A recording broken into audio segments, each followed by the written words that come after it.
Hello, ladies and gentlemen. Welcome to this morning's episode of Trending, brought to you in association with Iconic Coffee. Head over to shop.iconic.com and use the code TRENDING and you get 10% off. I'm joined again by Richard Willett. How are you, my friend? You okay? I'm good, thank you. Yeah, I've had my ears lowered. We're all set to go. Yeah, I need a haircut. I was thinking that earlier. Do you know what else I was thinking about? You know, you get those people that have, I'm not one of them, or am I? You get those people that kind of quite enjoy the being whipped by a dominatrix or something, right? I know as you're having your cornflakes, ladies and gentlemen, you're wondering where this is going.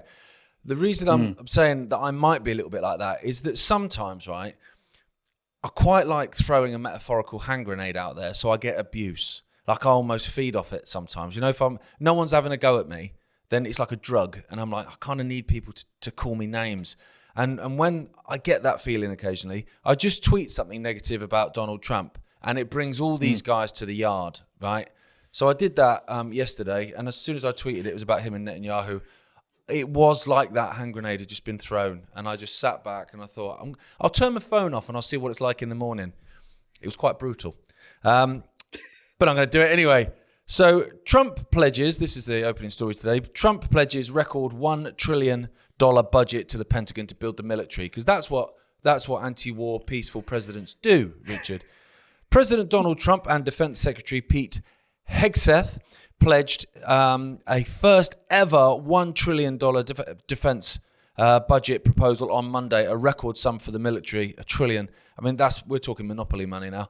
Trump, during a press event with Israeli Prime Minister and wanted war criminal, it doesn't say that, I added that, Benjamin Netanyahu, said the upcoming budget would be in the vicinity of $1 trillion. I'm sure that who Donald Trump was stood with when he made the announcement is in no way connected to the vast investment in bombs and the like. Now, to me, Dodge was always a scam, right? I'll get in trouble for saying that, but it was sold as, you know, we're going in and we're taking certain elements apart to break down the fact that all this money's wasted and blah, blah. And of course there is loads of wastage within all government. And so I get that element of it. That element of it is good.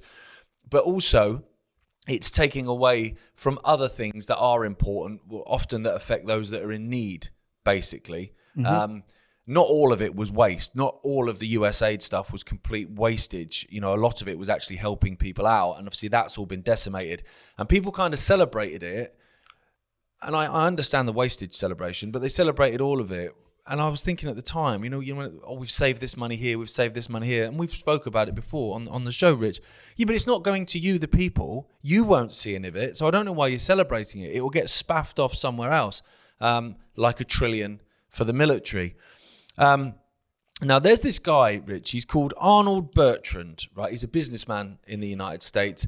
I'm probably not aligned with a lot of things he says and thinks about the world, you know, either geopolitically or morally or whatever. We're probably not aligned on lots of stuff, but he's very good when it comes to particularly the tariffs and the involvement with China. The fact that Trump's basically going to war with China, trying to out-tariff each other. And he's been breaking down quite a lot over the last few days, just what that would mean for the US. And China's not losing that battle. Let's put it that way. It ain't.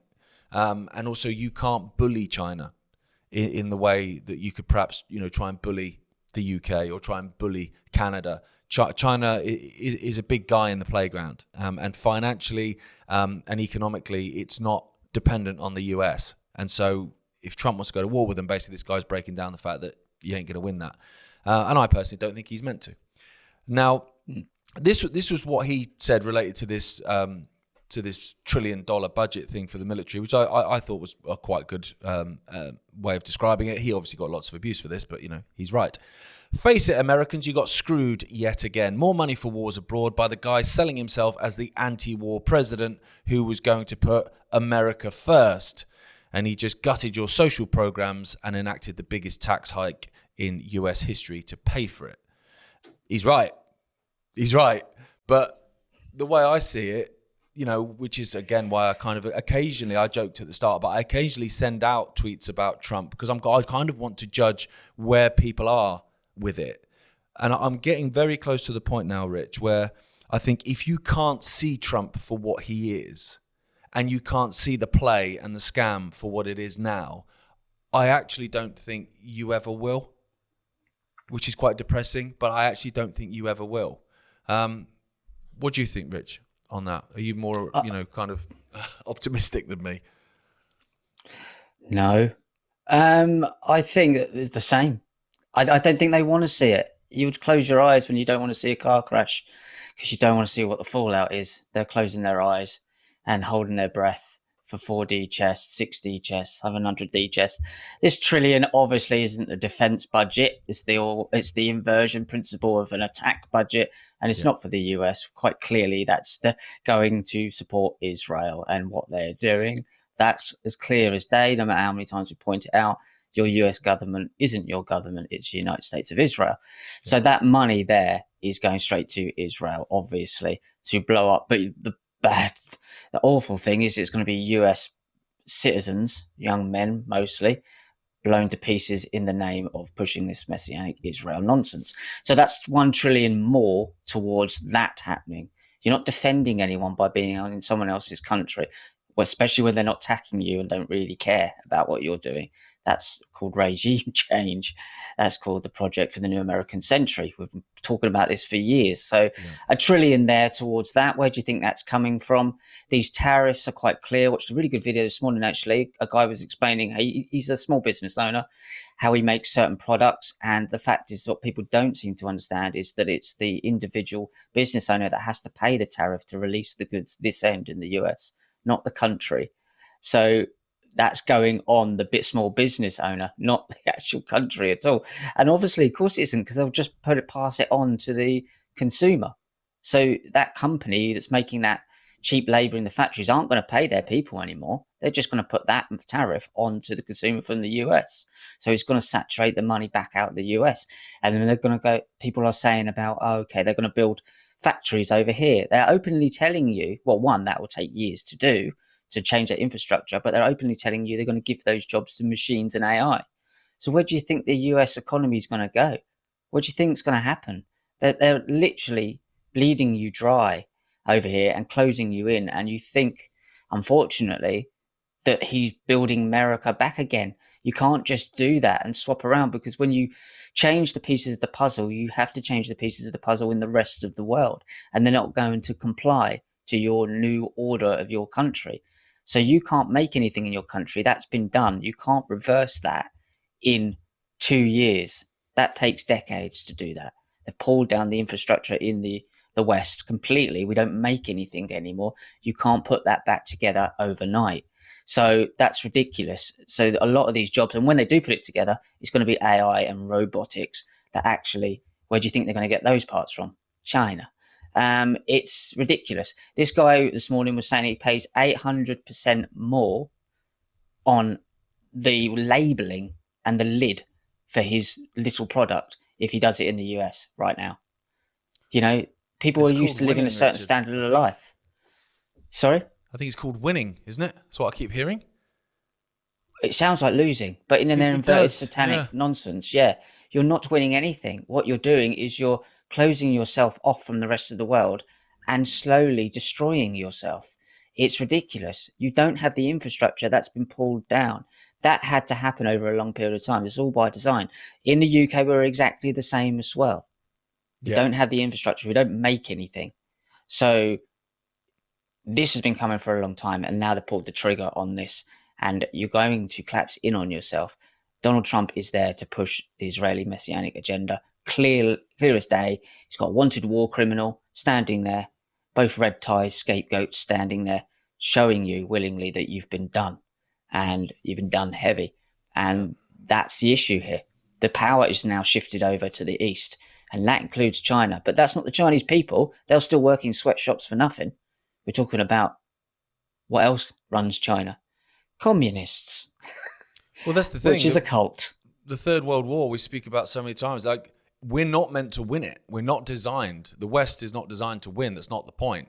We're supposed to move, because the victor then dictates play. And if the communist East does win, then all of a sudden that social credit system, all that stuff that they want for the West that's already in place in China, suddenly becomes, normality here. It's honestly, It's ridiculous what's happening. And when you call out Trump, like, a lot of the time when I go fishing, a lot of what I get back from Americans after they've expletive is your own country's a mess, mate. Look at the state of your country. It's like, no. We're both a mess, mate. We're both a mess. All that's happening is you've got these rose-tinted glasses on of the state of your country. We're both in this together, mate. We're both up a creek without a paddle if we don't change the direction of play. Now, someone that might change direction of play, but very unlikely, is a guy called Scott Bessent. What's he up to? Yeah. Scott, Secretary of Treasury Scott Bessent is coming out and saying, as President Trump said this week, the United States is the best, most innovative market in the world. It's like they live in fantasy land where, everything's upside down. They live in topsy-turvy world. Alice in Wonderland. And we want everyone to invest and reap the benefits of expanding our nation's prosperity. It's too late for that. You can't do that. And you certainly can't do that overnight. One of the roles I'm proudest of is serving as chair of the financial literacy. Well, this guy, I did some digging into his background. In 1992, he worked for George Soros. I thought George Soros was the baddie. Gaz, wasn't he the baddie? Mate, well, he is today. He might not be tomorrow. It's hard to tell, isn't it? But it wasn't just working for him. He was partner in his hedge fund. So Scott Bessent, in 1992, miraculously bet on Black Wednesday, that was basically done the day before they collapsed the British pound, which garnered over $1 billion for the Soros Management Fund. And what do you know? A few years later, he left the Soros fund management and was given $1 billion to start up his own company by George Soros. What do you think? I mean, I'm not a mathematician. I don't really need to be. I just need to be over the age of 12 to understand this. So he was George Soros' right-hand man, and now he's working in the White House, and he's saying Trump's doing great stuff. It's almost like they collapsed it on purpose, or he got a nod and a wink before that went down. Didn't that happen in the Battle of Waterloo or something like that?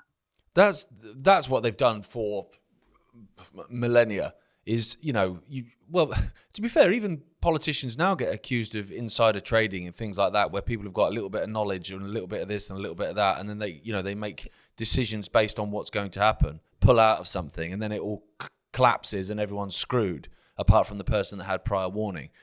The famous one, I'm sure it was from the Napoleonic Wars. It was to do with the Rothschilds, wasn't it? Where basically information was sourced back to them. The Battle of Waterloo had been won by the British, and that Napoleon had been defeated, and so they then let it be known publicly that the opposite had happened.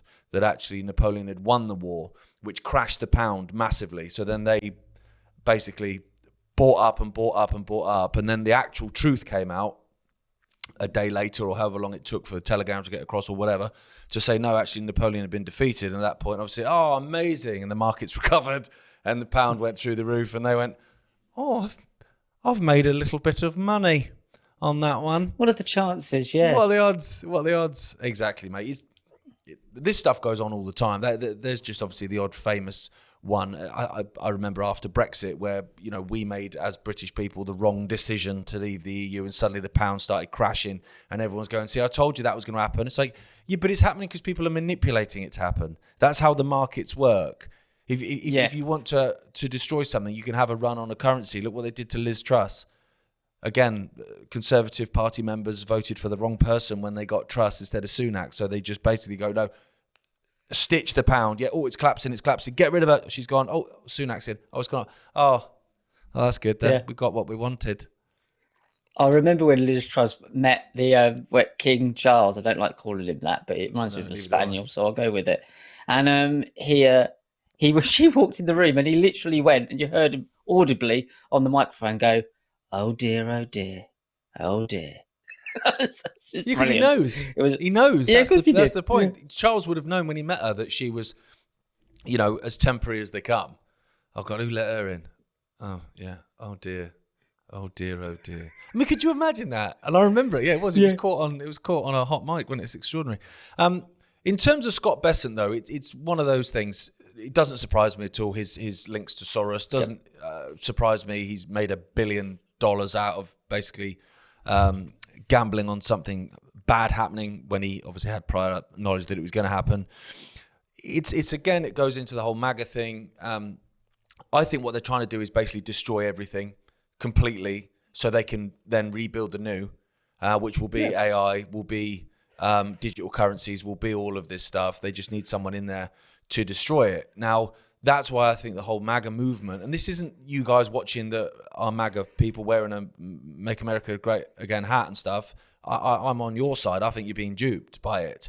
But it's a very clever thing, because if you think about it, Rich, think, who would you need to be on side if you wanted to drag down everything and destroy everything? You'd need those anti-establishment types that would go, oh, what are you doing? What are you doing, mate? Stop it. And those types are the types that they've basically co-opted into supporting Trump. So not only now have they not got the pushback against them that's pushing back against AI, that's pushing back against mRNA vaccines, that's pushing back against war, that's pushing back against basically taking money out of aid programs that help people. Not only are those people not pushing back against you, they're supporting you doing it. And they're using this cognitive dissonance and this 4D chess as an excuse for you to get away with what you always wanted to do. We spoke about it before. If Biden had been trying to push the stuff that Trump's pushed so far, these people would be going mad. Yeah, instead they're supporting it. It's clever what they've done, Rich. It's bloody annoying. Well, it's clever on one level. I was watching a documentary last night about crack cocaine, as you do on a Monday night. And it was about how it was shipped in from the Iran-Contra part of it, and that scam that was basically, they've got a load of crack cocaine here, how can we bring down much of America? We'll flood it with drugs, the same we did with opium in China. That was basically the whole thing, whilst giving Iran a load of weapons. But the point was, I think it was Richard Nixon was president at the time, and his slogan was "Make America Great Again." So how many times has it been great, and how many times has it been shit, and then great again? Shit great, shit great. I think it's pretty much on a level of not very good again, is it? So they had all this, and Richard Nixon was one of the ones at Bohemian Grove. Was mates with Tucker Carlson's dad as well, by the way. Everyone's connected, mate. It's honestly, it's a spider's web, isn't it?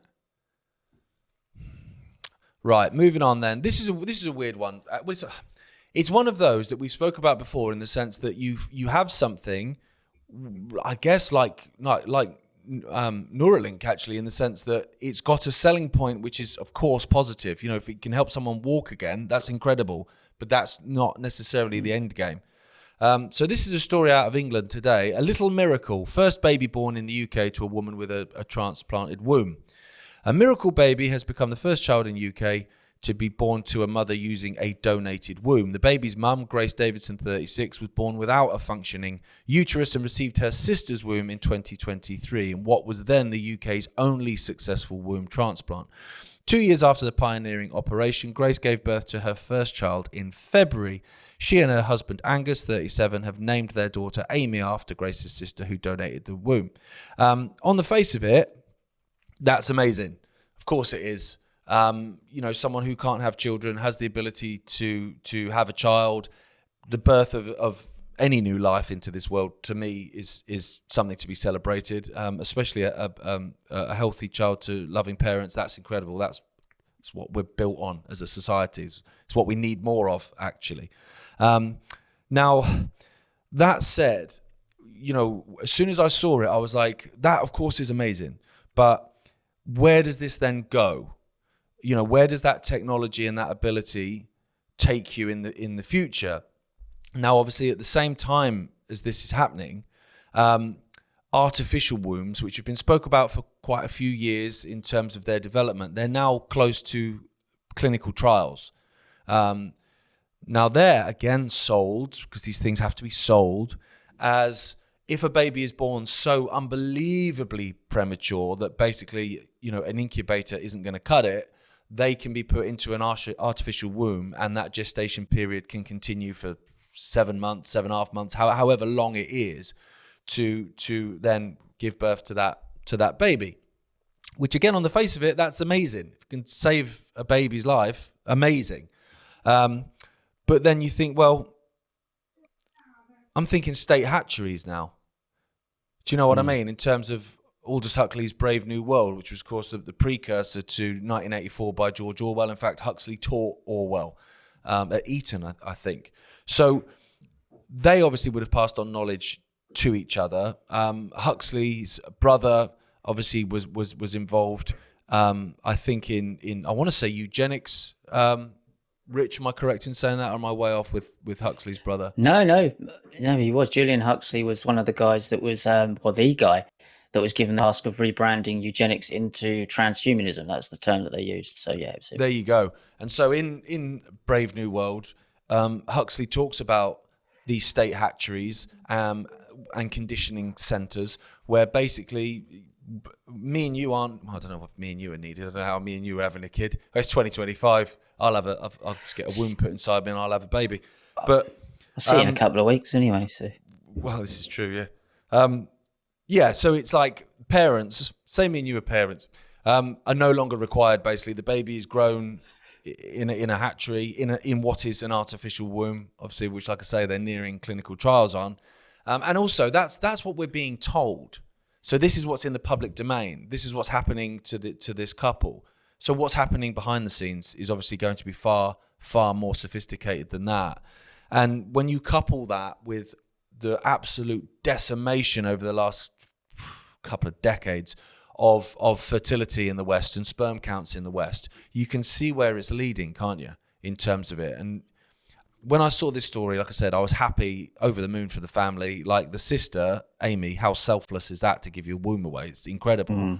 But at the same time, my little tinfoil hat started tingling when I saw it, and I thought, this is the start of something. Yeah, you're going to get people going, oh, can't you just take the wins and all the stuff like that? Yeah, of course you can. Absolutely you can. But like this, there's a whole principle in the Kabbalah of the Kelly pot, which is us, the horrible shells around the outside, and right within it is this spark of divinity that they're trying to crack open, kill us all, and get out of. But the reverse of that is that they wrap something that they can use, technology like this, in something wonderful and beautiful. So this story, they'll wrap that in that, but the real down the line of where the people who are actually controlling this technology is going to be used for something entirely different. So it's the sales pitch, as your dad says, but they wrap it in really beautiful wrapping paper. And this is also obviously wonderful. Of course it is. We're pro-human. We want more people on this planet, especially these things are amazing. I mean, I know people have been through IVF and it is an amazing thing. It brings children into the world. It's wonderful. Doesn't mean it can't be used for nefarious needs. And we know that this is a death cult. So they use something that brings life into the world to create the opposite of that at the very end, which will be death to the human as we know it. And that's what it's about. Humans will be human 2.0, which will not be humans as we know it. People openly talk about this. These Androcene guys, Musk is playing his part. All of these transhumanist lunatics are taking this technology and creating the reverse of what the sales pitch is. That's the way they work. They have the dark and the light. They have the dark hidden with the light, sometimes reversed.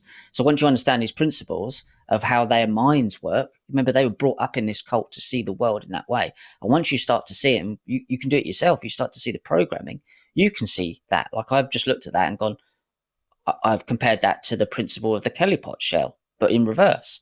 Yeah. Because you can understand. And remember that these guys were born and brought into this cult a long time ago. So they see the inversion of the good technology and how that can be used. So it's wonderful, absolutely wonderful. But keep an eye on the people that are going to get hold of this, because we know for a fact that they want to create a being that's not like us now and that can't procreate, that won't procreate. And that will all be done in hatcheries. And they've told us that. And the reason why they tell that is probably for karmic reasons, and it's a beautiful story. But yeah, watch where the technology is taking us. Yeah, well, that's the inversion. It's like, we spoke about with Trump. If I wanted to destroy America, I would get the American people to believe I was saving it.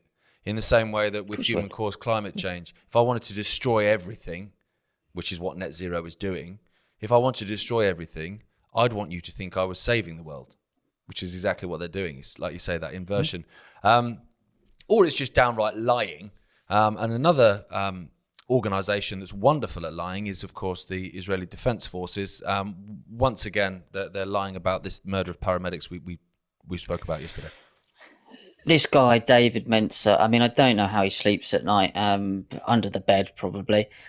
Questions. So this journalist questioned IDF spokesperson David Menzer about the Gaza paramedic killings as Israel revised, changed the lie, the number of Hamas soldiers who posed as medics to 6 instead of 8.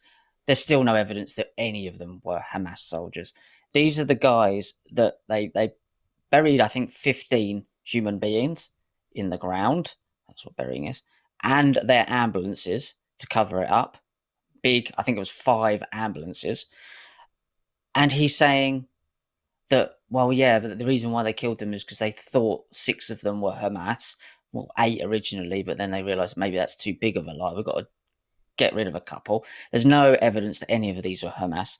And then this David Menzer guy comes out with, they've been known to lie about this in the past. And with the tale, he brings up the tale of the boy who cried wolf. Israel bring up the tale of the boy who cried wolf. Israel. You see the inversion here. This is what they do. This is what sociopaths do. They accuse you exactly what they're doing yourself, and it drives you insane. These guys are chronic, psychotic liars. They don't know how to do anything else, and they double down. So everything they say is a lie. You can't take anything at their word. And this guy, David Menzer, should be ashamed of himself, but I'm sure he isn't, because he's probably convinced himself he's doing it for the greater good and letting some, I don't know, divine shells out of their being, of the Kelly pot being. Lunatic, obviously Israel first, and making excuses. They buried 5 ambulances and saying, yeah, well, they only did it because in the past, Hamas were in those ambulances in them sort of situations. They were smuggling terrorists in. I've never seen any evidence of, and I looked for stories from a while ago to try and find any stories that might have said that Hamas were hiding in ambulances. Couldn't find anything. So the guy's a chronic liar, and he's there just blatantly lying. But he said, in the same breath, he said, yes, we lied about the 8 Hamas. There's only 6. But now they're lying, and it's the boy who cried wolf, because before they did have Hamas in there. So you can't blame us for lying and getting it wrong, because we could have been right. What sort of upside down, topsy-turvy world do we live in? These people need to be just laughed at and ignored, because they're a joke, really. Unfortunately, these are lunatics killing a lot of people, but every word that comes out of their mouth, I would say, just put it in the loony bin box, because these people are mentally ill. Yeah, desperately so. They are, mate. And that was a fire alarm going off, by the way. I don't know if you heard it. It wasn't a big vehicle reversing. There was a fire alarm. It stopped now, so I'm assuming I'm not going to be burnt. Nothing says we haven't committed a war crime, and this is a legitimate target, more than burying 15 paramedics in a mass grave and then burying the ambulances as well, because that's what you do, wouldn't it? Actually, can we listen to this guy's voice? If we just put a clip on now of him talking, and I'll let you be the judge of whether you think he's Middle Eastern or not. The fact that it is a matter of public record that Hamas have on many occasions, many documented occasions, used ambulances as a cover. So there you go. He's got a better English voice than me, isn't he? Because he is English, obviously. But because of what was written in a book however many thousand years ago, he's entitled to live in Israel while the indigenous population are blown to smithereens and kicked out, never to be allowed to return. Seems fair, doesn't it? Now, in terms of him lying about killing paramedics and aid workers, it's not his first roller coaster. He did this in April last year as well. Again, they lie, and they lie, and then they lie, and then they get caught out, and then they backpedal, and nothing gets done about it. The international community does nothing. David Lammy might send a tweet. Oh, horrendous scenes. Blah, blah, blah. We need to keep working for a 2-state solution. Yeah, it's never going to happen, David, and you know it. Now, last year, he gave a series of car crash interviews.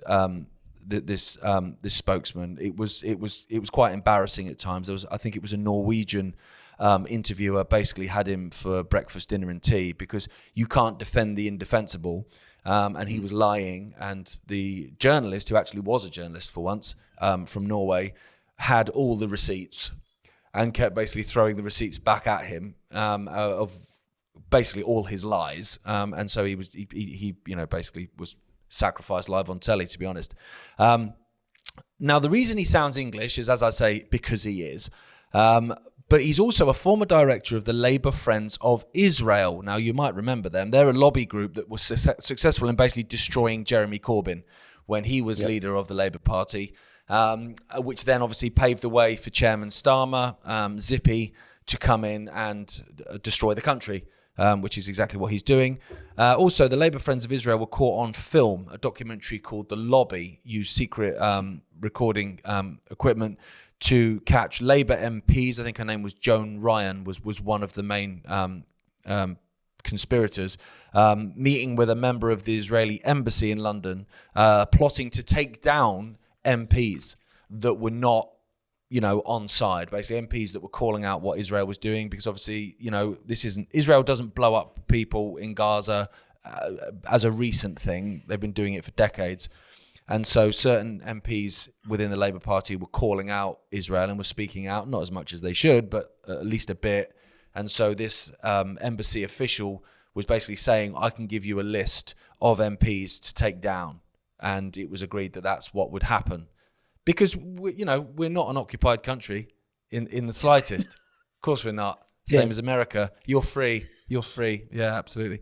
So he's got form for being a liar, which is what he is. And that's what the IDF do. They lie because you can't defend the indefensible. You can't. It's not possible.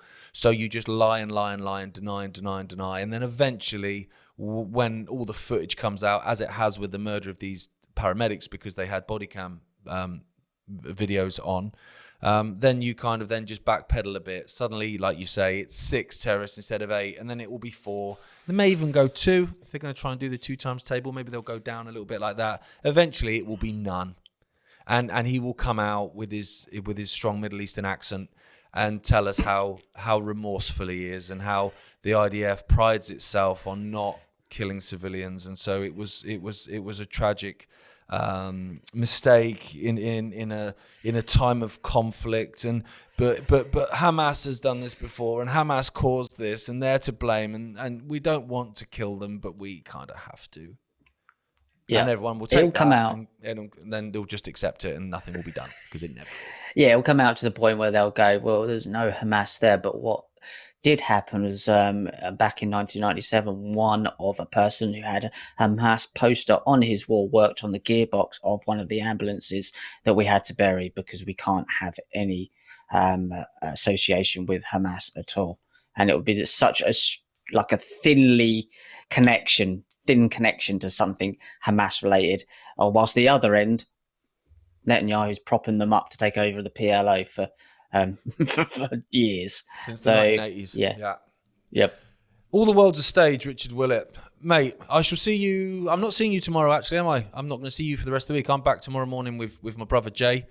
And so we'll be looking at the stories. Hopefully not all Donald Trump related. It'd be nice if there's something else to talk about. But to be honest, it's one of those things, isn't it, Rich? We say it all the time. People go, why are you so focused on that? It's because, particularly with the tariffs, particularly with any attack on Iran, which is what Netanyahu's going to be saying the whole time he's in America, in his ear. That affects us as British citizens, as citizens of the world. It affects us. And so, yes, we are going to comment on it because, you and your children are going to be sent to die in a conflict, and so will British children. So, it needs to be called out for what it is. Yeah, I just want to say that it's not about Donald Trump. This is about a messianic ideology behind Israel and not the Israeli people. This is nothing. This Donald Trump's merely a player in Act 1 who falls on his face. He's nothing. So it's not about Donald Trump. It's about the way in which the world is heading. And at the moment, he's a figurehead of that, and that'll pass. Oh, it will pass. I think Vance's elevation and column inches more than any other vice president ever is not by accident, and I'm sure he will probably step in the White House at some point. It's a theory that a couple of people have mentioned. We've spoke about it before. The more I see Vance, the more I see him meeting with Netanyahu yesterday, I'm thinking, I don't know, I think there's something about this guy. I think that's one to watch for sure. So what moves Trump out of the way for him to come in is anyone's guess. because if anything happened to Trump, that would really bring MAGA back on side. And all those people that are starting to see, oh, yeah, maybe I've been duped. Suddenly something happens to Trump. Told you, and we're straight back to square one again. That wouldn't surprise me. I hope it doesn't happen because I don't want anyone to have bad things happen to them, actually, because I'm not a psychopath, but it wouldn't shock me in the slightest. So I'll be back with Jay tomorrow. I'll be back with you next week, actually, Rich. So take care of yourself until then, mate. And thank you to everyone at home for tuning in. As always, Trending was brought to you in association with Iconic Coffee. If you head over to shop.iconic.com and use the code Trending, you get 10% off. All the profits come back into Iconic so we can try and keep doing what we're doing. Take care of yourselves. Take care, Rich. Have a good week, mate. See you later. Take care. Bye. That was very high pitched, wasn't it?